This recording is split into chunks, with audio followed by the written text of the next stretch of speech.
And don't get me wrong. I was in drama for a couple of days. For a couple of days. I love your honesty.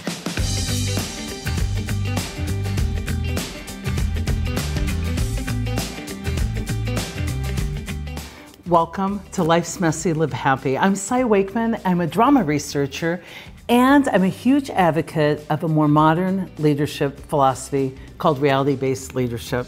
Traditional leaders are focused on managing people, and I'm here to let you in on a little secret. It's not about managing your people. It's about managing energy. See, leaders aren't in the business of managing people any longer. They're in the business of managing the energy of people, the energy of the situation, and most importantly, great leaders are managing energy away from why we can't to how we could. And you do this with some great questions or some great tools, and that's what we teach in reality-based leadership. As part of the show, I love to take questions, either questions from you viewers or questions that we hear when we're out in the field. This is Alex Dorr. He is one of my partners here at Reality Based Leadership, spends a ton of time out on the road presenting the philosophy and training people up on how to be reality-based leaders. And so I like to check in once in a while and just ask, like, what are the top questions? What are you getting hit with out there? Yeah, I think we do get hit with a lot throughout our sessions. And one of the big ones that keeps coming up, even though we got content out there on it, is this idea of venting. And in our sessions, we get through kind of the power of our stories and how they lead to our suffering, but then someone in the end always asks, but isn't some venting still healthy, or isn't it great to get it off our chest? And as we get into, we know that venting is the ego's way of avoiding self-reflection, and it leads to just a lot of chaos in the workplace. So here's the deal about venting. Venting feels good. I get it. The ego just doesn't want to give it up. So people are like, please just let me have a good vent and then I'll move on. And I'm like, but venting isn't useful. Venting feels good, but so does crack cocaine, right? And it's not a sustainable lifestyle. So let's get to the bottom of this. Venting feels good, yes, but it's not productive, and it leads you farther away from solutions. Definitely. It gets you into the part of your brain that's all ego and is externally focused and is focused on my circumstances and my excuses and my reasons and how the world should change. But where your peace comes from is when you get self-reflective. And your brain cannot self-reflect and vent at the same time. It's binary. It's like a toggle switch. You're in your lowest self, venting, or your highest self, self-reflection. And you've got to bypass the ego. So self-reflection is the foundation of accountability. Accountability is death to the ego. And venting is the ego's way of avoiding accountability and self-reflection. So let's take a look at this. Most of what you're venting about never even happens. And venting, actually, when you vent, you create neural pathways. And neural pathways are strange things because they need to be fed with the same behavior that created them. So once you form a neural pathway with venting, guess what? It's gonna itch. Here it comes and again, then you've got to vent more. And so it's really difficult because you'll find that venting just begets more venting. Venting is different than sharing feelings. So when I was a therapist, people would share a feeling. I am frustrated with Alex. Okay, and I would go, that's nice, that's perfect. Now you're done sharing a feeling. Then they'd want to go into venting because Alex never does what he needs to do, and he does this crap on purpose, and I know what he's thinking, and he's just trying to make me look bad in front of the boss, and he's not held accountable, and I do everything right. Okay, all of that after I'm frustrated with Alex because he didn't give me what I wanted is the story. Is the story you've made up, and that's where your suffering begins. I'm frustrated with Alex. He didn't give me the work I needed. What could I do next that would add value? I could go to Alex and say, Alex, start a conversation. How you coming on some of this work I really need? So the venting part is a story. And most people don't get this, that most of what they're venting about never even happened. Venting has to have a villain and a victim, and you're helpless. And folks, you are never the victim. You're never helpless. You don't have these villains, at least at work, that you think that you do. Try just 20 minutes where you have to be accountable to the truth, No venting. You have to go in and tell somebody the story in a neutral way. And here's what you're gonna notice. Not only are you more peaceful, but you just don't have a lot to talk about. You're gonna get really quiet and you're gonna get really reflective. And right after that, you're gonna get really happy and successful.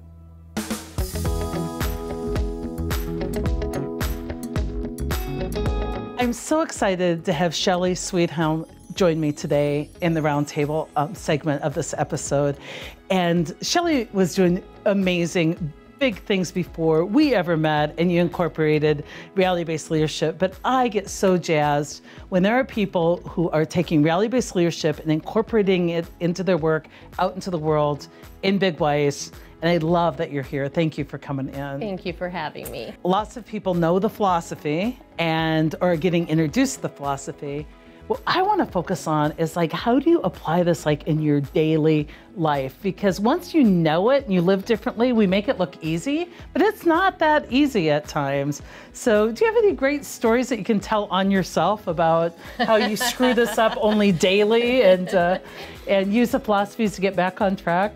Yeah, I feel like I'm sort of a magnet to the emotional drama these days. And, you know, for 30 years of my career, I felt like this would have been amazing if I'd had this. Yeah, you said that to me when we met. You're like, I wish I would have had this 30 years ago. Yeah, it has in many ways simplified my life.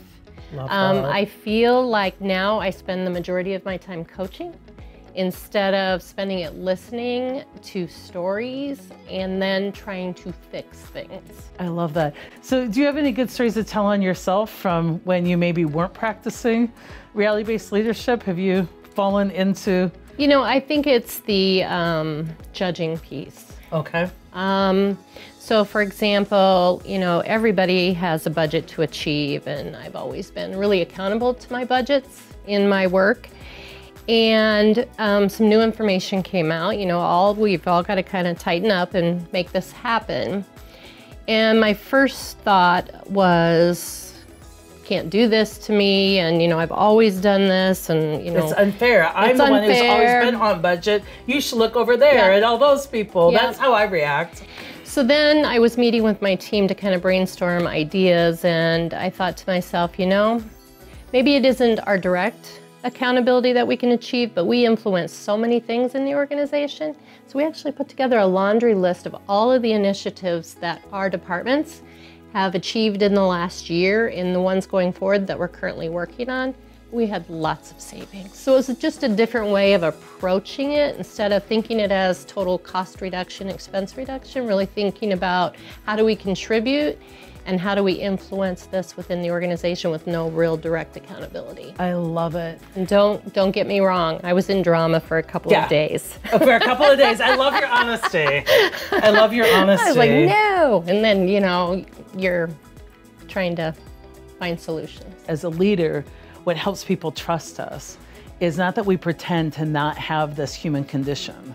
It's that we're just honest about it.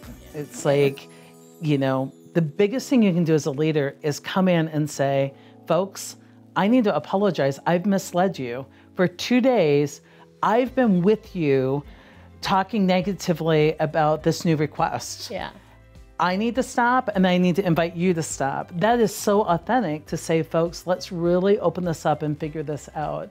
Because people then see that you're human, but you're also self-reflecting, and it gives them permission to self-reflect as well. It also allowed me to see all the great work that they're doing, which they're not itemizing for me every day. That's cool. You know, so that was cool in and of itself and really gave the opportunity to really recognize them for that too. When you look at the roles of a traditional leader, it can be managing and directing work and production.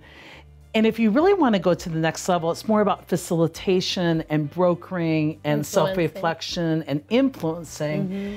And that's really where the work gets done. And as we watch organizations, the hierarchy just crumble, where we don't have this hierarchy, work is getting done in virtual teams across the globe. When that happens, we need a more modern leadership style that can work even when I'm not your boss. You were a pretty peaceful person when I met you, but it seems like this has added a lot of peace to your life. It's I'm no longer anxious about challenging meetings or large groups. I've always done a lot of thinking ahead. That's part of my thought on what do I want to achieve with this outcome or this meeting or whatever, but I almost am eager for whatever comes my way, just to kind of think through how to Which navigate when you it. have tools, folks, you're going to get willing and eager and excited for what's next, like great expectancy. I love that. I love that. And what I love about the way you're walking with this philosophy is more laid back, even better results. And that's so counterintuitive to most people, that I can be more at peace, less anxious, less driving, less controlling, and can actually, in an hour phone call with a vendor, go from no plan to how we're gonna get this done to a prototype in a month. Yeah. And nobody had to yell or scream or threaten, or it's just a peaceful way to move throughout the world. It's been freeing for me from a leadership perspective. Awesome. So I hear love that word a lot, freedom. Yeah. Well, I absolutely adore you, and I'm so glad that you have come by. So. Feelings mutual, for sure. What a great episode. I hope you're loving this content. Do me a favor, share with everybody you can think of, because this is the one show that your boss wants you watching at work. And remember, life's messy, live happy.